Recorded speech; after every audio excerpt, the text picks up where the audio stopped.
Hello दोस्तों, नमस्कार। आज हम आपको धार्मिक स्वतंत्रता के अधिकार के बारे में बताएंगे। इससे पहले की वीडियो में हमने मूल अधिकार में दिए गए समानता के अधिकार को, स्वतंत्रता के अधिकार को एवं शोषण के विरुद्ध अधिकार को बता दिया है। तो आज हम पढ़ेंगे धार्मिक स्वतंत्रता का अधिकार। जैसा कि हमारे संविधान की प्रस्तावना में 5 प्रकार की स्वतंत्रता दी गई है: विचार, अभिव्यक्ति, धर्म, उपासना और विश्वास की स्वतंत्रता दी गई है। विचार, अभिव्यक्ति,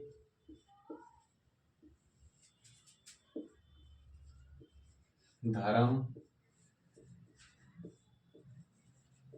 विश्वास एवं उपासना, ये 5 प्रकार की स्वतंत्रता हमारी संविधान की प्रस्तावना में दी गई है। इसमें एक धर्म शब्द है, ये जो प्रस्तावना कहती है कि धर्म को भी संविधान में एक विशेष महत्व दिया गया है कि कोई व्यक्ति कोई भी धर्म मानने के लिए स्वतंत्र है, कोई भी धर्म छोड़ने के लिए स्वतंत्र है। इसमें थोड़ी वृद्धि और जब की गई, जब संविधान में 1976 में 42वां संविधान संशोधन हुआ।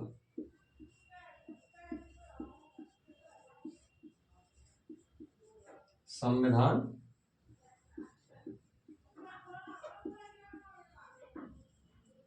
संशोधन हुआ जिसमें 3 शब्द जोड़े गए, किंतु हम जब धर्म की बात कर रहे हैं तो उसमें एक शब्द था पंथ निरपेक्ष।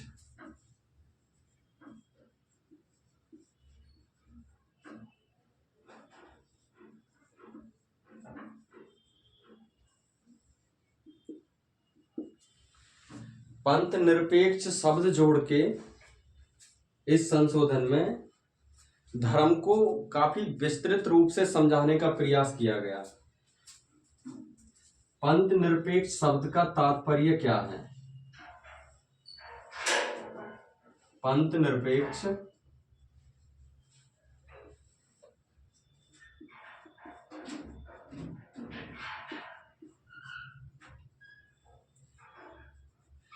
पंथ निरपेक्ष शब्द का तात्पर्य है कि किसी भी राज्य का अपना कोई विशेष धर्म नहीं होगा। क्या तात्पर्य है इसका? तात्पर्य है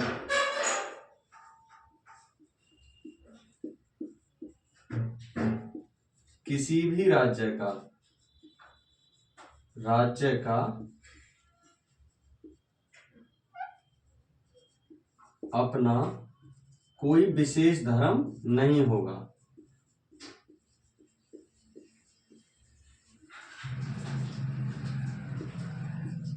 धर्म नहीं होगा।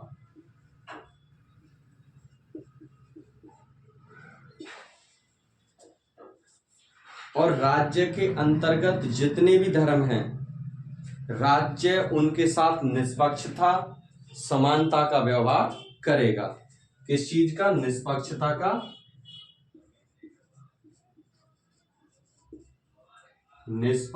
का, तथा समान व्यवहार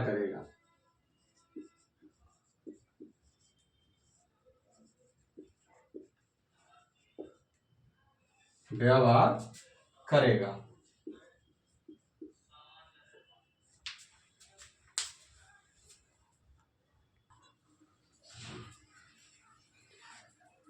फिर एक केस आया SR बोम्मई बनाम भारत संघ।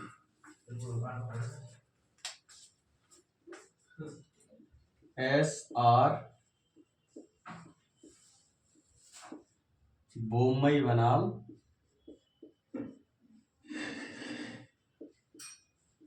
भारत संघ। ये केस इसलिए महत्वपूर्ण है क्योंकि इसी केस में पंथ निरपेक्षता को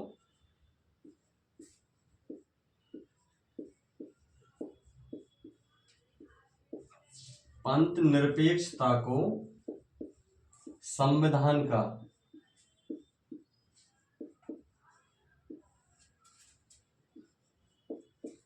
आधारभूत ढांचा कहा।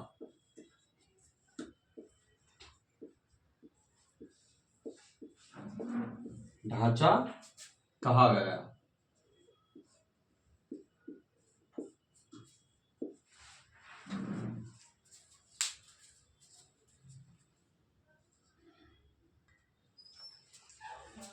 धार्मिक स्वतंत्रता का अधिकार हमारे मूल अधिकारों में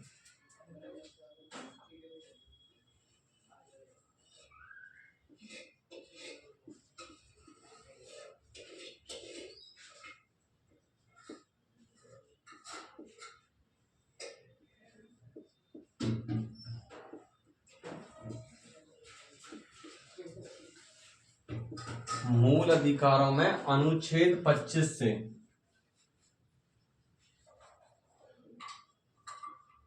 अनुच्छेद 25 से 28 तक में दिया गया है। तो सबसे पहले हम पढ़ेंगे अनुच्छेद 25 आखिर क्या है। अनुच्छेद 25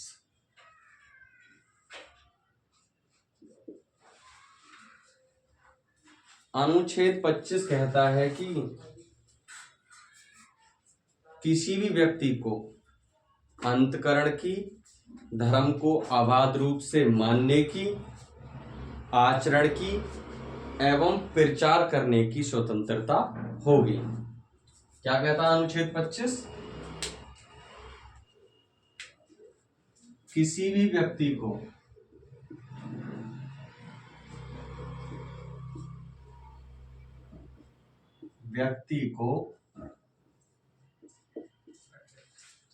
अंतकरण की,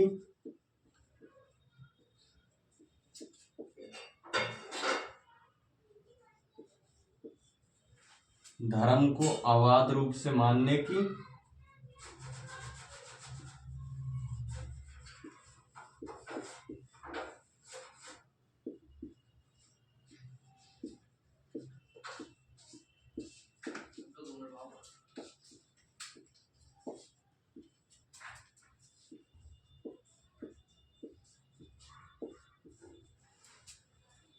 तथा आचरण की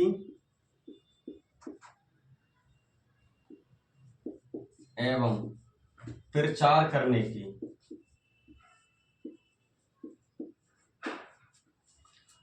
की स्वतंत्रता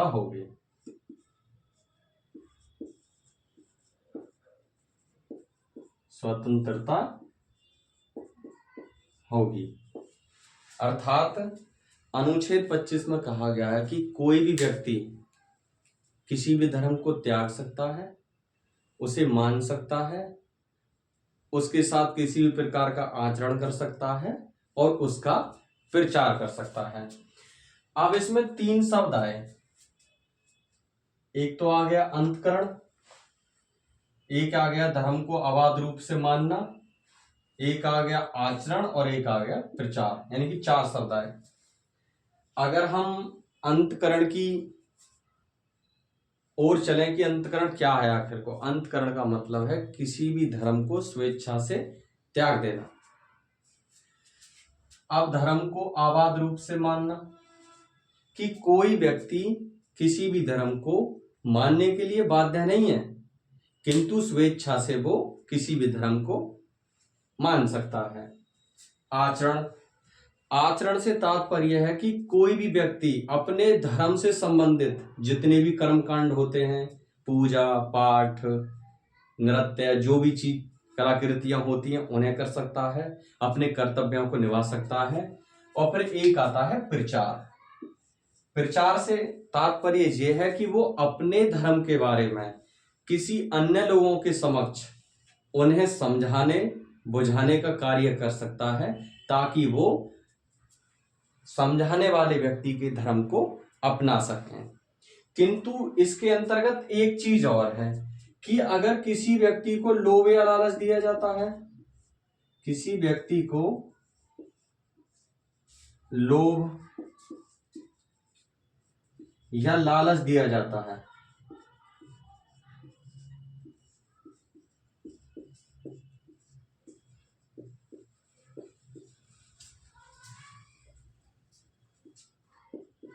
जाता है, तब वह अनुच्छेद 25 फर्स्ट की श्रेणी में ना आकर एक अन्य श्रेणी में आएगा। मतलब उसे स्वतंत्र, जो धार्मिक स्वतंत्रता का अधिकार का जो बचाव है वो उसे नहीं मिलेगा, उसे दंडित किया जा सकता है। क्योंकि कोई व्यक्ति अगर स्वेच्छा से किसी धर्म को अपना रहा है या किसी के समझाने से समझकर उस धर्म को अपना रहा है तो ही अनुच्छेद 25 फर्स्ट में आएगा, अन्यथा नहीं आएगा। अब एक स्पष्टीकरण है अनुच्छेद 25 का, स्पष्टीकरण फर्स्ट।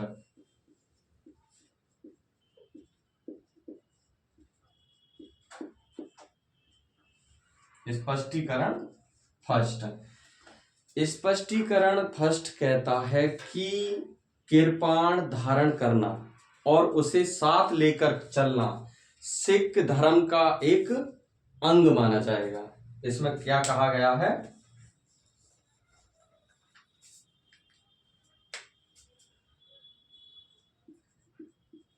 किरपाण धारण करना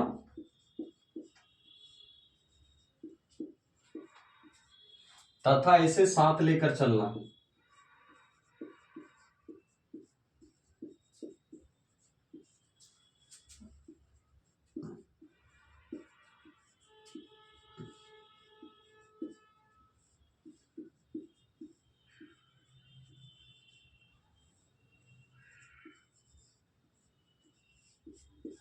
एक अंग माना जाएगा।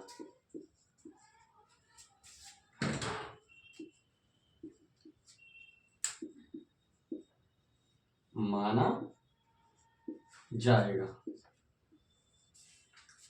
यानी कि अगर सिख धर्म का कोई व्यक्ति यानी कि सरदार जी अगर अपने साथ किरपान धारण करते हैं, साथ लेकर चलते हैं, तो उसे हथियार की श्रेणी में नहीं रखा जाएगा। वो क्या माना जाएगा? सिख धर्म का एक महत्वपूर्ण अंग।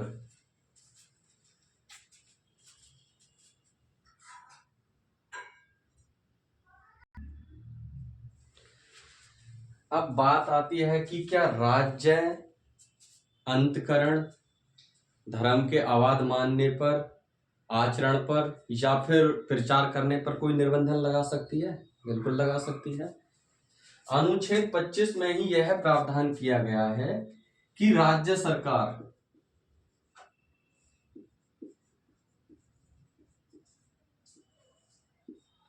तीन आधार पर, यानी तीन आधारों पर अनुच्छेद 25 पर निर्बंधन लगा सकती है। नंबर 1, लोक व्यवस्था।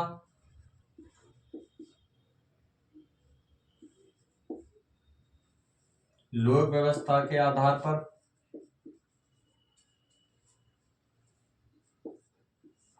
नंबर 2, सदाचार के आधार पर।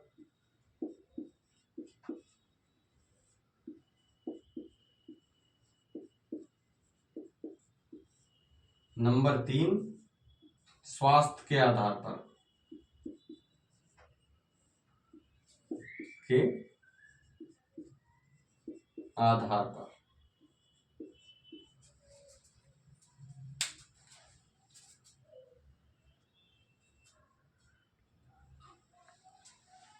अब हम पढ़ेंगे अनुच्छेद 26।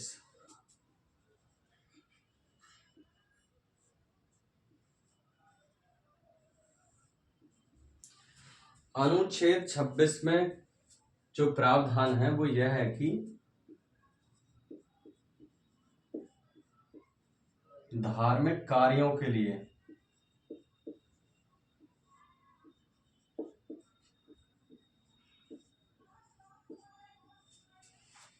प्रबंधन की स्वतंत्रता।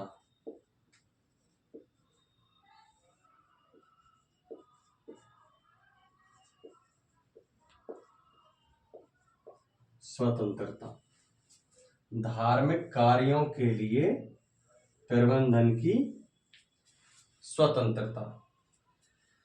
अनुच्छेद 26 में कहा गया है कि प्रत्येक संप्रदाय को, इसमें व्यक्ति की बात नहीं की गई है, इस अनुच्छेद का लाभ सिर्फ कोई संप्रदाय ले सकता है, यानी कि कोई एक व्यक्ति नहीं ले सकता। जैसे कि बहुत से धार्मिक संप्रदाय, जैसे कि राम कृष्ण एक मिशन है, इस प्रकार के होते हैं। तो इसमें जो बताया गया है, इसमें कहा गया है धार्मिक कार्यों के लिए प्रबंधन की स्वतंत्रता। इसमें कहा गया है कि प्रत्येक धार्मिक संप्रदाय को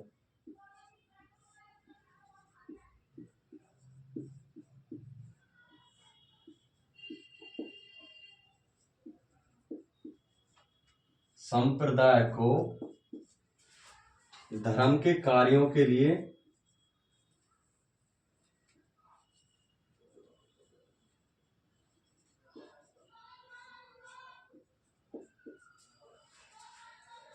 या धर्म के पूर्ण प्रयोजन के लिए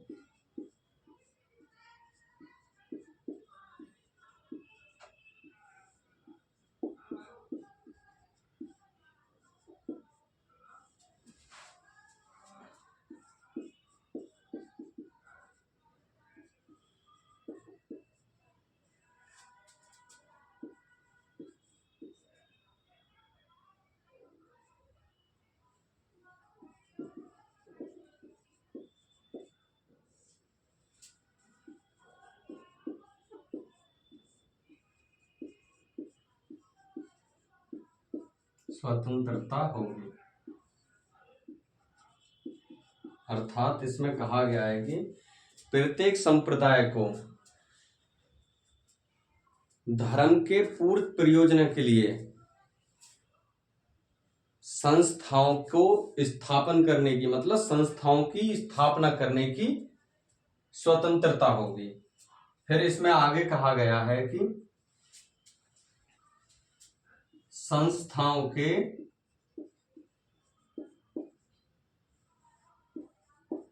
प्रबंधन की स्वतंत्रता होगी। प्रबंधन की स्वतंत्रता होगी।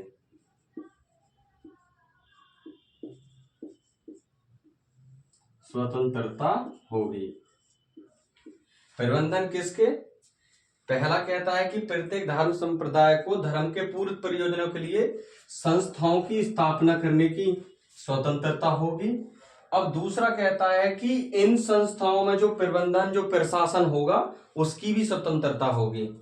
अब नंबर 3 कहता है कि धार्मिक संस्थाओं के लिए जंगम संपत्ति, स्थावर संपत्ति को अर्जन करने की भी स्वतंत्रता होगी। जंगम व स्थावर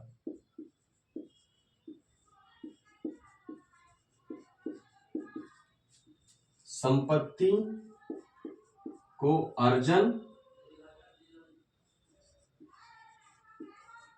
करने की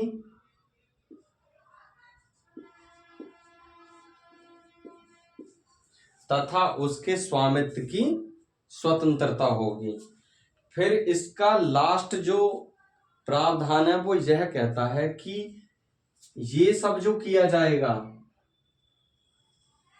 और सबसे ज्यादा ये कि जंगम व स्थावर संपत्ति का जो अर्जन किया जाएगा वो विधि के द्वारा प्रशासित किया जाएगा। ऐसा नहीं है कि कोई व्यक्ति धर्म के नाम पर कोई संस्था खोले, दुनिया भर का पैसा जमा करे, संपत्ति अर्जित करे और उसे अपने तरीके से चलाए। नहीं, उसका जो प्रशासन होगा वो विधि के अनुसार किया जाएगा।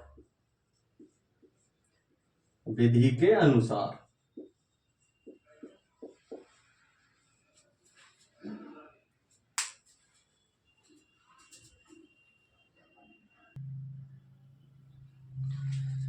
अब प्रश्न ये है कि क्या राज्य सरकार अनुच्छेद 26 के उपबंधों पे भी निर्बंधन लगा सकती है? जी हाँ, लगा सकती है। वो कौन कौन से आधार हैं जो अनुच्छेद 25 में दिए गए थे? नंबर 1 लोक व्यवस्था,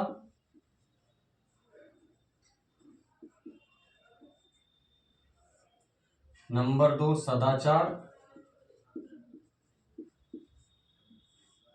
और नंबर 3 स्वास्थ्य। इन तीनों के आधार पर राज्य सरकार अनुच्छेद 26 पर भी निर्बंधन लगा सकती है। अनुच्छेद 26 का मतलब जितने भी संप्रदाय हैं, धार्मिक संप्रदाय उन पर इन 3 आधारों के अनुसार रोक लगाई जा सकती है। ये 3 आधार मतलब इनका मतलब क्या, जैसे कि नॉर्मल भाषा में, कि अगर कोई संप्रदाय जबरदस्ती या ऐसे काम करके धन को अर्जित कर रहा है जिससे लोक व्यवस्था बिगड़ रही है, तो इस आधार पर उसे रोक दिया जाएगा। कुछ ऐसा कार्य करके जैसे जबरदस्ती करके जिससे सदाचार को हानि पहुंचती है, उसके आधार पर, या किसी को पीट के या किसी के साथ ऐसा व्यवहार करके जिसको मानसिक हानि होती है, तो स्वास्थ्य के आधार पर उस पर निर्बंधन लगाया जा सकता है।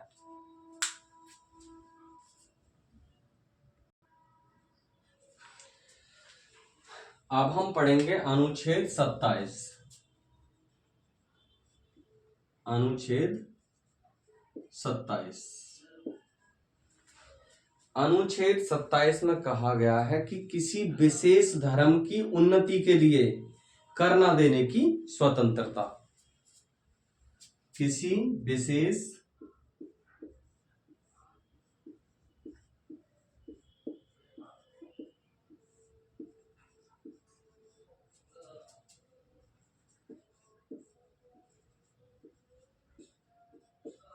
उन्नति के लिए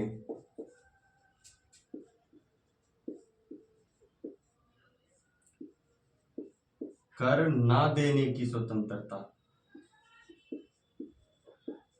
देने की स्वतंत्रता।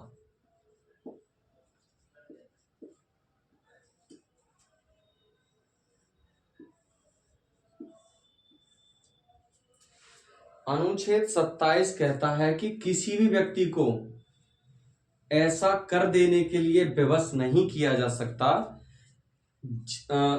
क्योंकि उसने कोई आय किसी विशेष धर्म की उन्नति के लिए अर्जित कर रखी है। तो क्या कहता है अनुच्छेद 27? किसी भी व्यक्ति को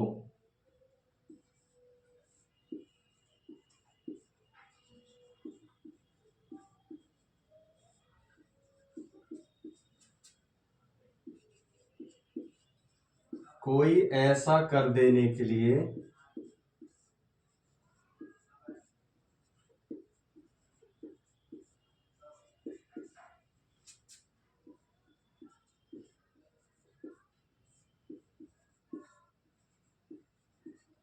विवश नहीं किया जाएगा।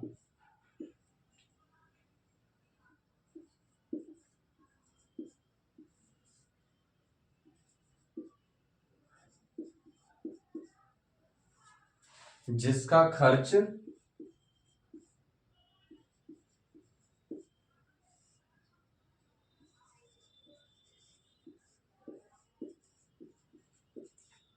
किसी विशेष धर्म की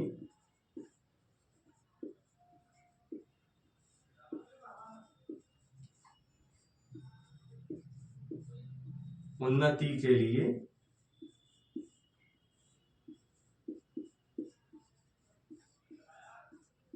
किया जाना है।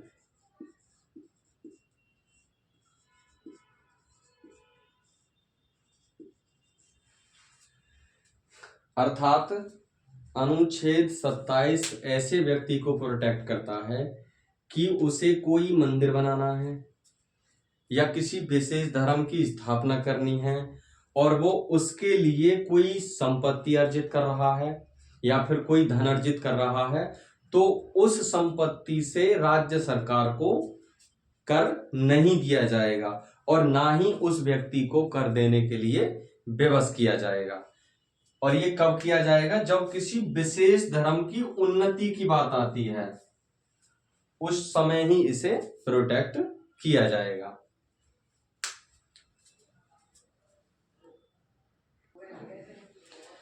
अब हम पढ़ेंगे अनुच्छेद 28, धार्मिक स्वतंत्रता का लास्ट अनुच्छेद। अनुच्छेद 28। अनुच्छेद 28 में कहा गया है कि राज्य द्वारा पोषित शिक्षण संस्थाओं में धार्मिक शिक्षा या उपासना का प्रतिषेध। क्या क्या कहता है अनुच्छेद 28? राज्य द्वारा पोषित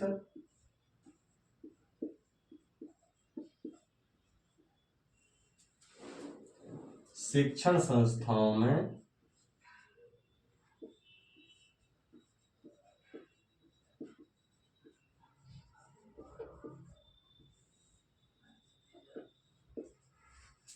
धार्मिक शिक्षा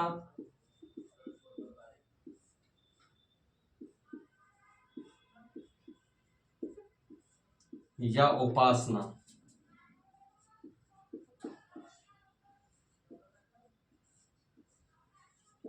का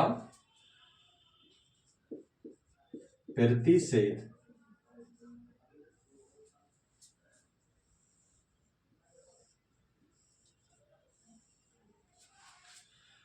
अर्थात अनुच्छेद 28 कहता है कि कोई भी शिक्षण संस्थान जिसको राज्य द्वारा मान्यता प्राप्त हो या जिसको राज्य द्वारा राज्य निधि से बनाया गया हो, उस शिक्षण संस्थाओं में किसी भी प्रकार की धार्मिक शिक्षा नहीं दी जाएगी। अनुच्छेद 28 का फर्स्ट यानी कि सब क्लास फर्स्ट कहता है कि राज्य द्वारा पोषित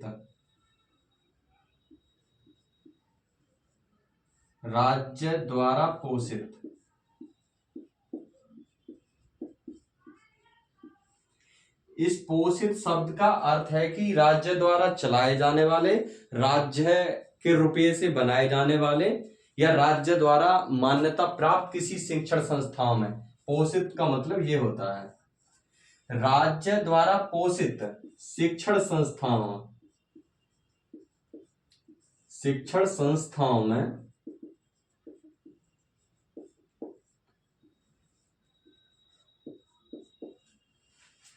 धार्मिक शिक्षा किसी भी प्रकार की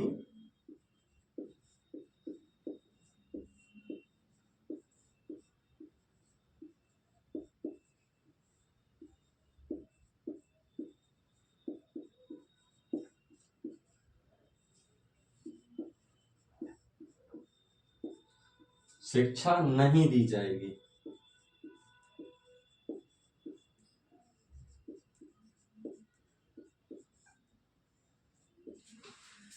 अनुच्छेद 28 का फर्स्ट तो मना करता है, लेकिन संविधान में तो अपवादों की लाइन लगी हुई है। जहां एक सब क्लास किसी चीज को होने से रोकता है तो वहीं दूसरा सब क्लास उसमें एक प्रोविजो डालकर उसे करने के लिए अनुमति दे देता है। अब अनुच्छेद 28 फर्स्ट का मतलब ये प्रावधान है। अब हम पढ़ेंगे अनुच्छेद 28 का सब क्लास 2।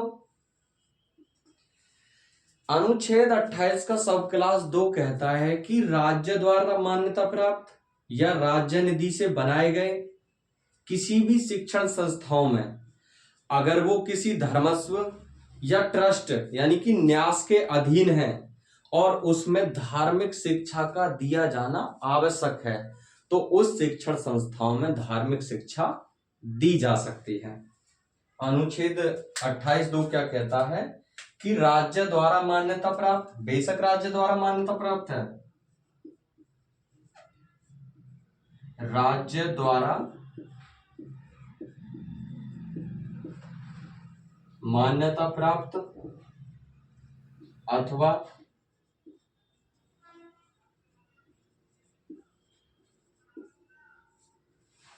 राज्य निधि से पोषित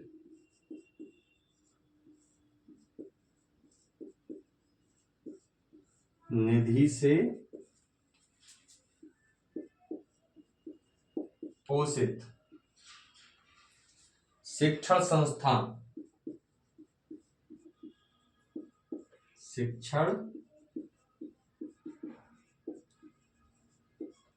संस्थाओं को मतलब संस्थाओं में कब यदि वो शिक्षण संस्थाओं में यदि यह किसी धर्मस्व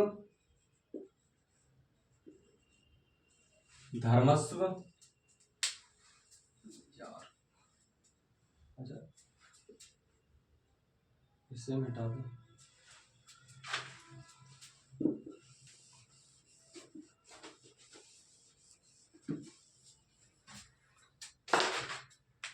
यहां से अब यहां होगा धर्मस्व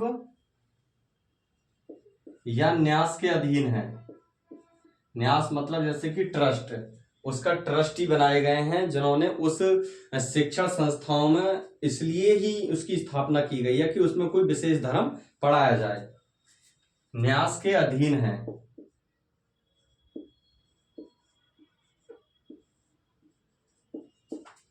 और इसमें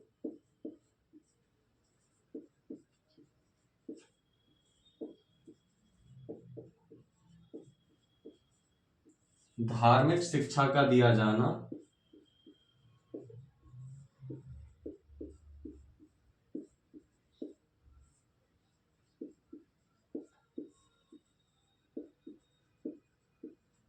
आवश्यक है। तो इसमें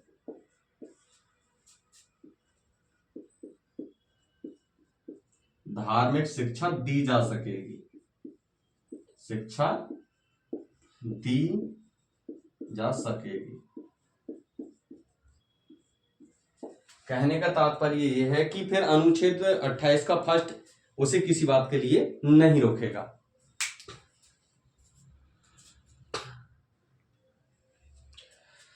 अब इसका जो सबसे महत्वपूर्ण भाग है वो है 28 का सब क्लास 3, यानी कि अनुच्छेद 28 का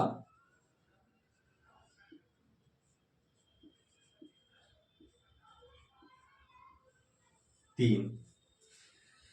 अनुच्छेद 28 का सब क्लास 3 कहता है कि किसी भी शिक्षण संस्थाओं में, चाहे वो राज्य द्वारा मान्यता प्राप्त हो, राज्य निधि से बनाया गया हो, राज्य द्वारा पोषित किया गया हो, उस शिक्षण संस्था में जिसमें कोई धार्मिक शिक्षा दी जा रही है, तो किसी भी व्यक्ति को उस शिक्षण संस्थाओं में उस धार्मिक शिक्षा में भाग लेने के लिए या उपस्थित होने के लिए विवश नहीं किया जाएगा। अनुच्छेद 28(3) क्या कहता है?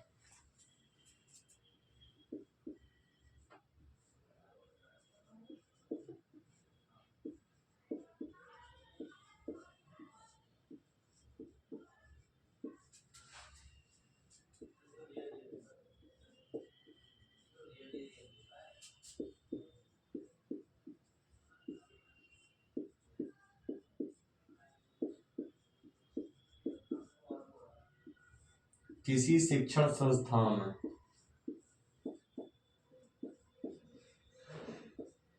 शिक्षण संस्था में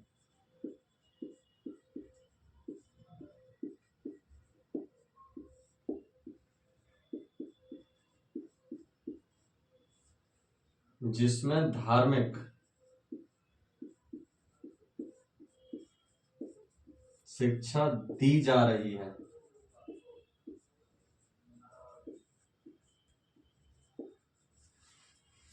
उसमें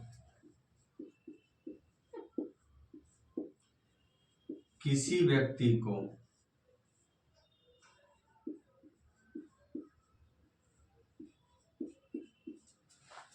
धार्मिक शिक्षा में किसी भी व्यक्ति को धार्मिक शिक्षा में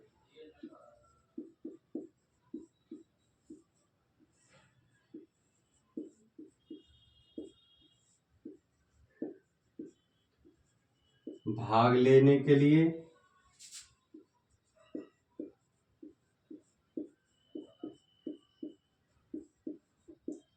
या उपस्थित होने के लिए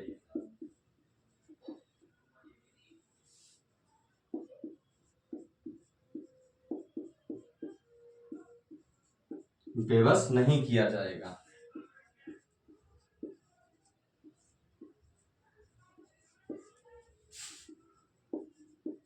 किया जाएगा।